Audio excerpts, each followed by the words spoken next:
Hindi tumitigil ang mga kinatawan ng Kamara sa pagsusulong ng kaunlaran para sa kanilang mga nasasakupan. Katunayan, sa iba't ibang probinsya, pinangunahan ng mga mamabata sa mga aktibidad na layong maghatid ng tulong, kaalaman at pag-asa sa kanilang mga nasasakupan. Si JB Piedragoza sa detalye.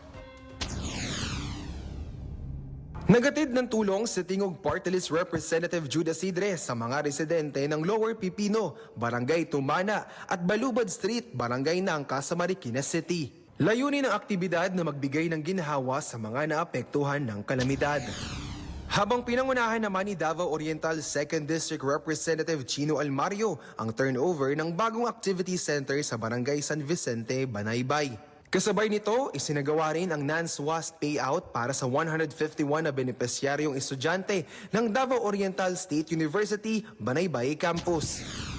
Formal namang binuksan ni Iloilo 1st District Representative Janet Garin ang bagong Garinicium 119 sa Barangay Cordova Sur, Tigbawan, Iloilo. Layunin ng pasilidad na magsilbing lugar para sa pag-aaral, sports activities at mga pagtitipon sa komunidad. Samantala, patuloy naman ang pagbibigay ng pag-asa sa mga kabataan sa Bacoor sa ilalim ng tulong-dunong program ng Commission on Higher Education. Pinangunahan ni Cavite 2nd District Representative Lani Mercado Revilla ang programa para sa mga estudyanteng kapuspalad at nangangarap na makapagpatuloy sa pag-aaral.